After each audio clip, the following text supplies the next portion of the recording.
I think I know most of you in this room, but I'm David Dewey. I'm the director of the museum.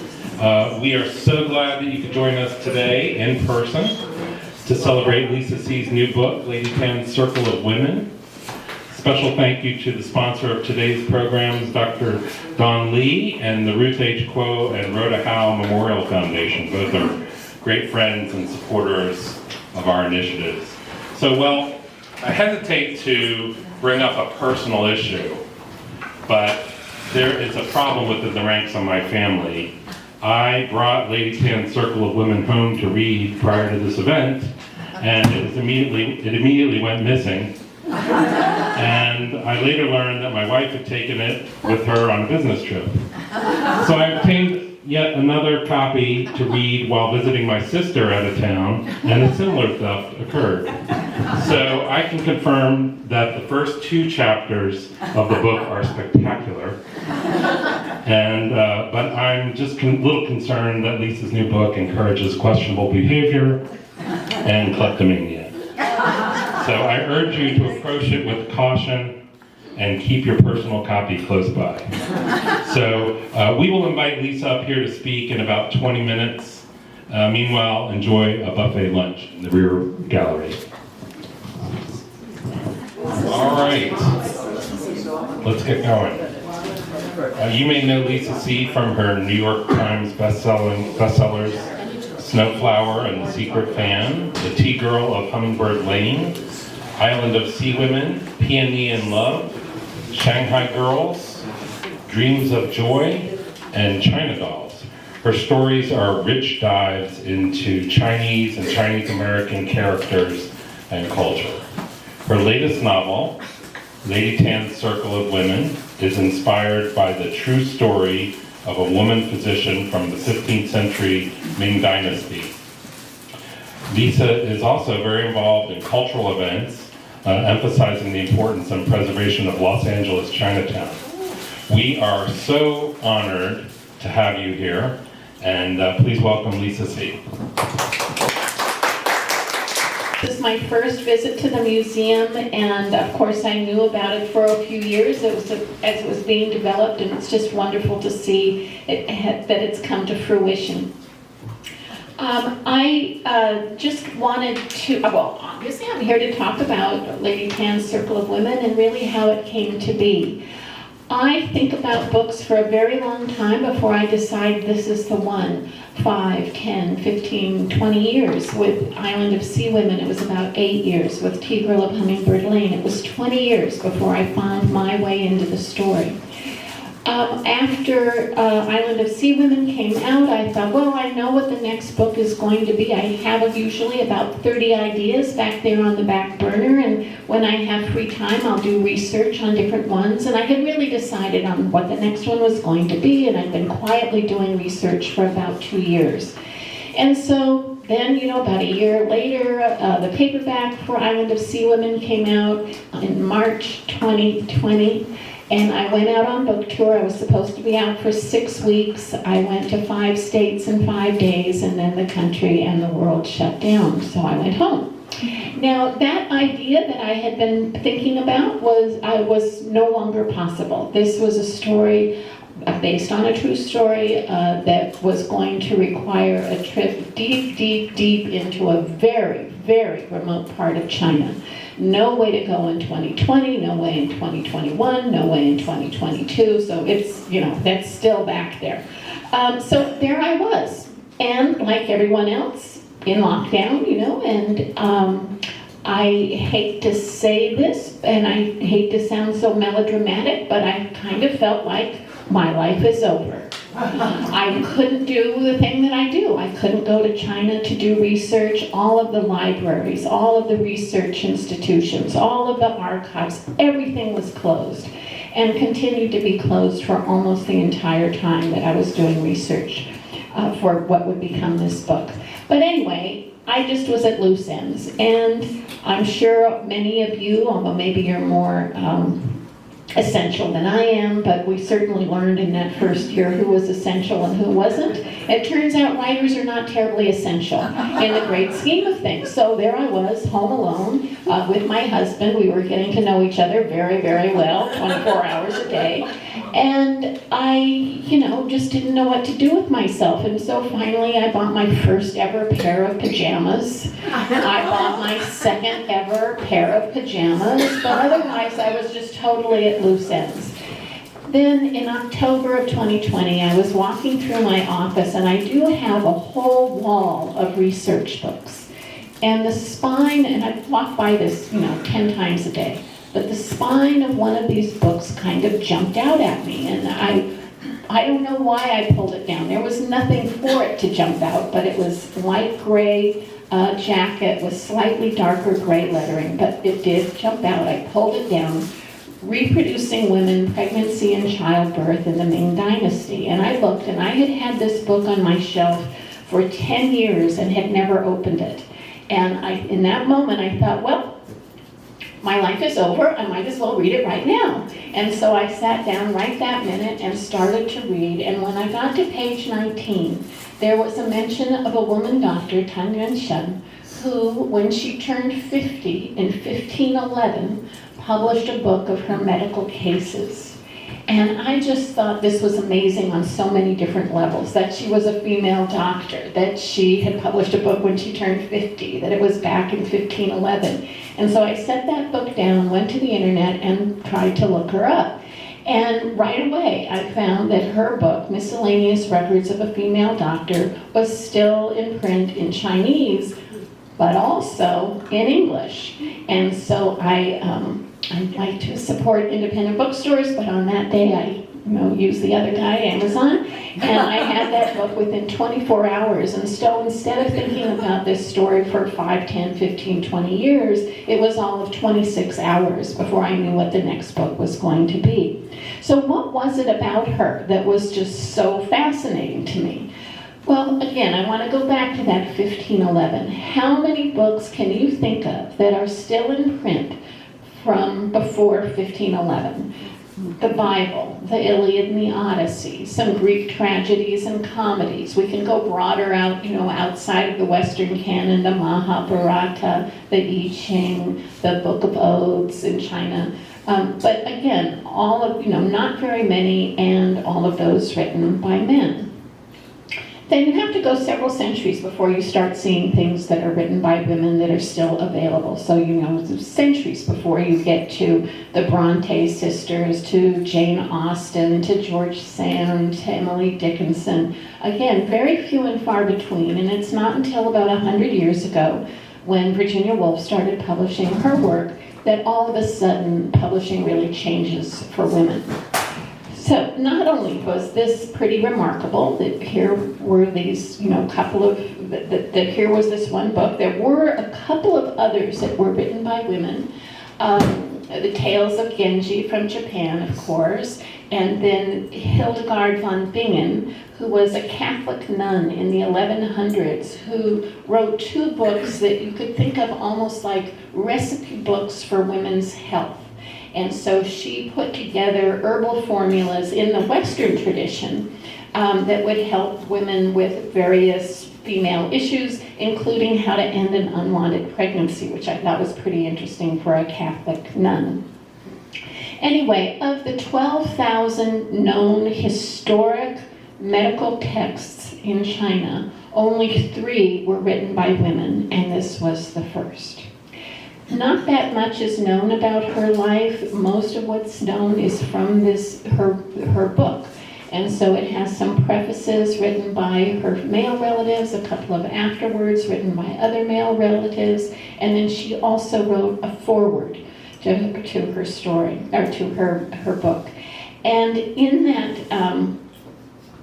piece that she wrote, she talks about her childhood and how she lived with her grandparents, and that her grandfather in the evenings loved to listen to her recite poetry as he drank wine. And it said that he said of her, "This girl is very intelligent. We should not restrict her to ordinary needlework, but instead we can let her study my medicine." So he had originally worked for the Board of Punishments. This was the board in China, kind of a ministry where men would go out, they'd investigate crimes, they'd hold the trial, they'd hold the inquest, they'd be the person who made the judgment and what the punishment would be, Board of Punishments. This was a very hard job and also a very dark job, what we could say. And so when he retired, he felt that he wanted to become a doctor to help people. And so he became what was known as a literati doctor, a doctor who's learned how to become a doctor by reading books. His wife, Tan Yunxian's grandmother, was what was known as a hereditary doctor. She had learned from her parents, who'd learned from their parents, who'd learned from their parents, and so on. So she had this medicine, traditional Chinese medicine in her blood for generations. And so she's the one who really became Tan Yunxian's teacher. Now, Tan Yunxian in real life, she was quite sickly. I don't think I'm giving anything away to say that there are going to be several points in the novel where she's close to death.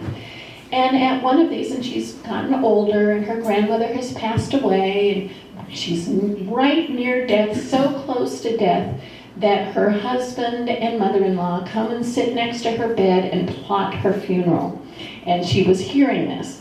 Anyway, at one point, her grandmother, again, who had been gone from this earth for a long time, came to visit her as a ghost or in a dream. And her grandmother was quite irritated with her. You should stop being sick all the time because you're a very bad example to the rest of the family. So you need to, I'm paraphrasing here, you need to pull yourself together. And if you go to one of my old notebooks and you look on page 78, you're going to find a remedy that I created. If you make that and you take that, you're going to get better.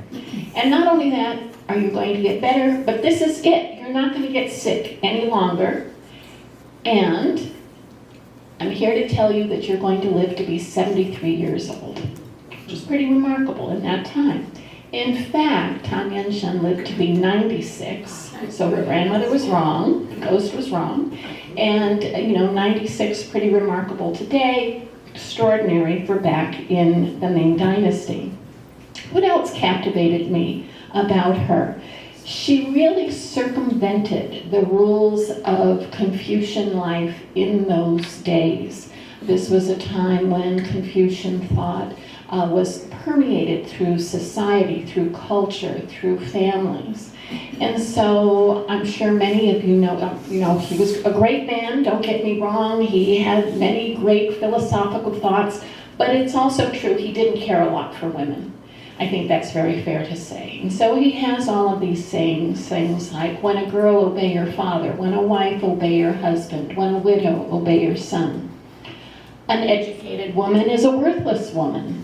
A good woman should never take more than 3 steps outside her front gate.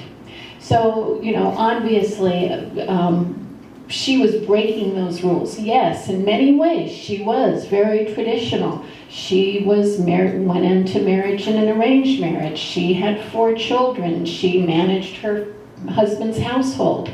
But she still managed to carve out this other part of her life, which, again, sort of broke with tradition. The other had to do with the traditions of traditional Chinese medicine. Back in those days, and this is a saying that lasted for really centuries, the saying is, a woman is 10 times more difficult to treat than a man. Well, I can understand why that would be, because 99.9999999% of all doctors were men. And in those days, and again until very, very recently, a male doctor could not be in the same, could not see his female patients, whether she was a girl or as a woman. And so the doctor would sit behind a curtain, he'd sit behind a screen, better yet, he'd be out in the hallway.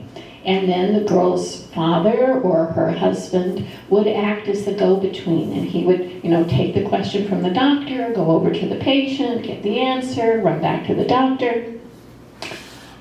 I love my husband and sons very much, but I would not like them to be the go-between between me and my doctor, even today. So this was, again, something quite unique that she was able to be in the room with her patients. She could look at someone and see, is she pale? Is she flushed? Is she swollen? Does she have a rash? She could smell her to see was there illness on her or something else out of balance with her body. She could feel her pulses. You know, traditional Chinese medicine, there are 26 basic pulses. But if you couldn't touch a woman, how could a doctor feel her pulses? And so really it was only when a woman was at near death that maybe they would wrap her wrist in strips of cloth, linen typically. She would stick her arm out through the curtain and he would try to feel her pulses through these layers of cloth.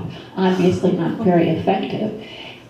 And then finally, she could be, again, in the room with a woman and could talk to these girls and women, woman to woman, because she herself had lived through every phase of life, of a woman's life. She had been a girl, she had entered puberty, she had given birth, she got to enter menopause and all of that. So she had this connection to other women that obviously male doctors would not have. Most of her cases are believed to be the women and girls who lived in her husband's compound. This was an elite family, a wealthy family. They did live in one of these big traditional Chinese courtyard homes where you might live with anywhere between 40 and 100 of your husband's closest relatives. My idea of hell. and then all the servants who would take care of you. So most of her patients are believed to be the sort of elite women and girls in that family household, plus the servants who took care of them. But she also has some cases that are a little mysterious. The woman who holds the tiller on a ship, another woman who is a brick and tile maker. So if she couldn't go more than 3 steps outside her front gate, if she was following Confucian tradition, how did she get out to meet those people? So this, of course, led me to doing research. And as I said, China was closed, all of the libraries and archives were closed. By now, I feel like I do have a kind of body of knowledge that I could start with. The first is she lived in a water town called Wuxi. As most of you know, in the Yangtze Delta, there are all these water towns that are, right along these different tributaries, where you can think of it as like a miniature Venice. The houses are built right up against the canals and people are traveling back and forth on the canals.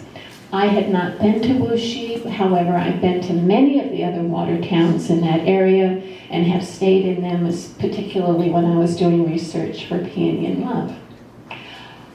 For the house that she lives in, this big compound house, while I have been in many of those houses when I've done research throughout China, I remember once way back, coming back from Pingyao back to Beijing, and after doing research and the driver saying to me, do you want to stop and look at this house? And it was the house of a former salt merchant, huge, filled with, rooms and courtyards, and at one time it held hundreds of people.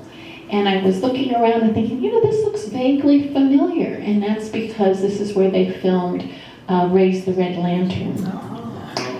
Many of those houses, those grand houses, not all of them, but many of them had their own private gardens.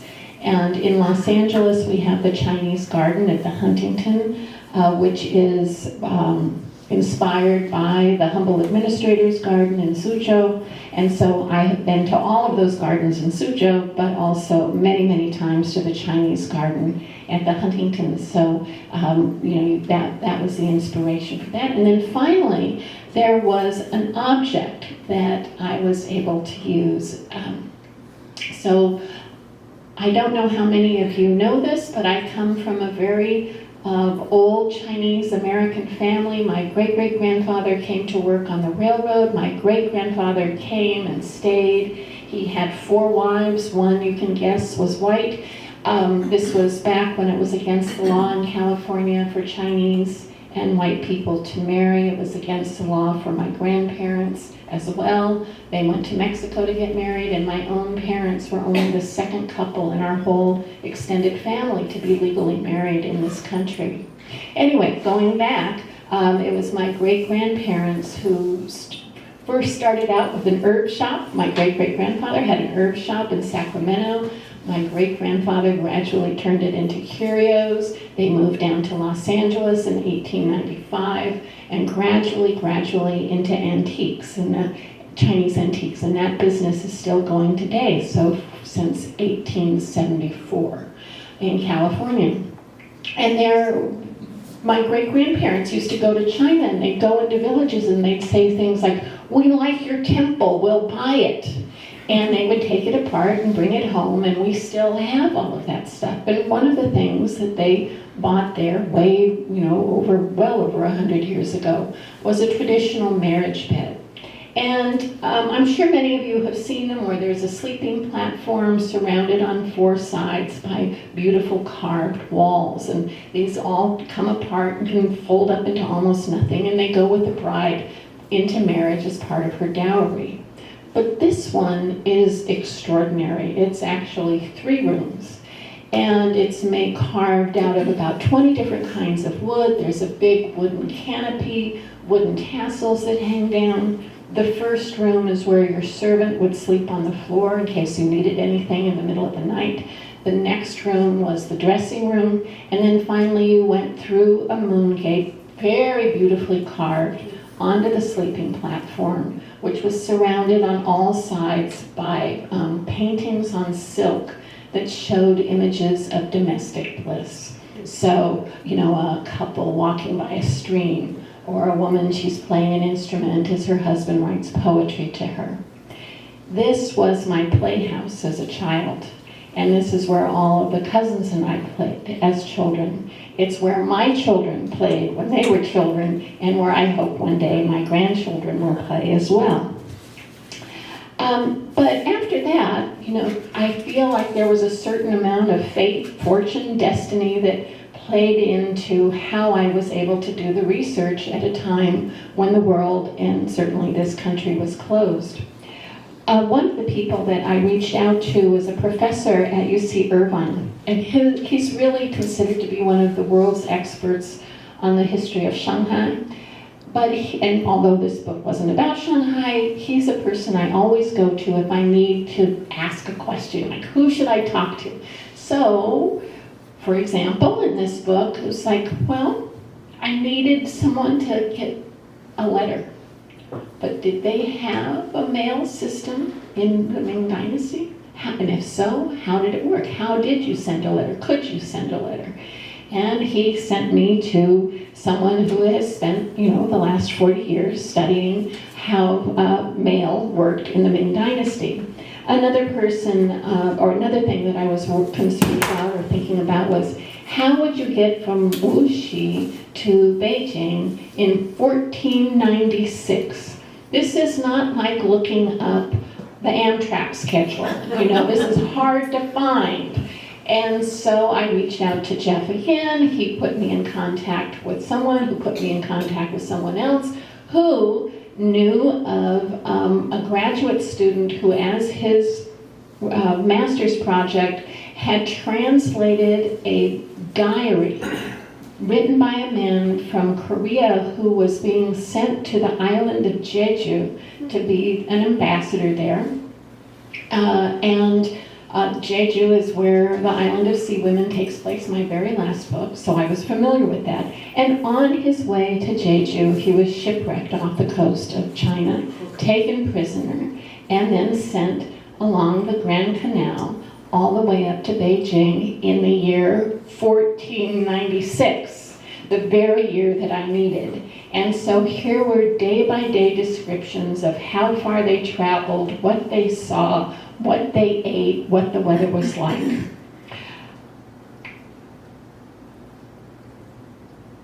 How am I doing that? Oh, it's already time for questions. So I'm just going to end right there and just say something very quickly. I know that we have a tight schedule here. And I just want to say that when I started this, I didn't realize how relevant the story would be. I mean, obviously we were in the middle of a pandemic, but very quickly, as I was researching that time, I discovered that in China there would be these waves of smallpox every 3 years. And China invented something called variolation. It's the very earliest form of inoculation, where they would take the scabs from people who had had smallpox, grind them up, and then blow them into someone's nose through a long tube.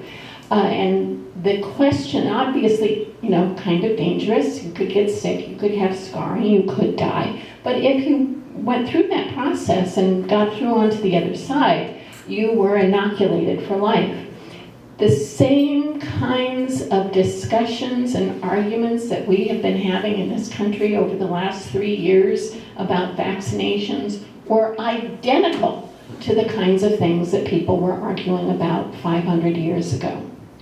And then the other is, here I was writing about women's health in particular, and I didn't realize, that the Dobbs decision would come down right as I was finishing the first draft. And I think that this question of who has control over women's bodies, it's not new. It's definitely not new. People were talking about it now. Tan Yunxian was dealing with it in her time, in the 1500s, that Catholic nun in the 1100s, I suspect all the way back in caveman days, they were arguing about it. And when we're all living on Mars, they're going to be arguing about it still. So, just to end, after she died, again, 96, her book started to drift away, it was no longer in the marketplace. And she had a great nephew who wanted to save her book from obscurity. And he found a copy, he transcribed it using pen, ink and brush. He paid to have the woodblocks carved, he paid to have it published. And in his afterword, he wrote, "May she leave a noble name that will not decline in the future." And I hope in my small way that have been able to add to that. But even beyond that, just by reading her story, you're also helping to preserve her noble name. Thank you so much. So David, I know I sort of went over a little bit, but I think we have a couple minutes for questions. Yes. What will your next book involve? Because I'm barely done with this. So I've already been doing the research. The historic backdrop is going to be the 1871 Los Angeles Chinatown Massacre. And this is at a time when Los Angeles only had 5,000 people. It was considered the wildest of all of the Wild West towns. This is something that we don't ordinarily learn. 10% of the population participated in the riot, and 10% of the Chinese were killed. There were only 190 Chinese at that time, so 19 of them were shot, stabbed, hung. This is considered to be one of the largest mass lynchings in the history of this country. At that time, I'm telling a story from the point of view of 3 women, all of them based on real women. The first, and at this time there were only 34 Chinese women in Los Angeles. And if you think about it, 34 women in a town that was so rough, so violent, where they were having shoot-em-ups out on the street every single day. Anyway, the first of these women I think of as being kind of the Helen of Troy of the piece. She was a beautiful young wife married to a much older, wealthy merchant. She was kidnapped by a gang, and it was this kidnapping that later would trigger the riot. The next one was the wife of the Chinese doctor in Los Angeles. And again, think of it, 1871, Western medicine was very backward. This was a time where it was, patent medicines and things like that. So everyone went to Dr. Tong. He was the most prominent doctor in the city, and he was the second person killed. Then the last character is actually based on 2 women who were sold by their families in China, brought here to the United States, sold into prostitution. by that time, slavery had been outlawed in this country. There seemed to be an exception for Chinese women. And so they had no rights. They were bought and sold. And these two women, from the moment they got here, they tried to escape and find freedom. And so the court records, because they were always getting caught and being given back to their owners, all of the court records for all of this is stuff that I've already looked at, and this is what I'll be working on for the next couple of years. All right, thank you all so much.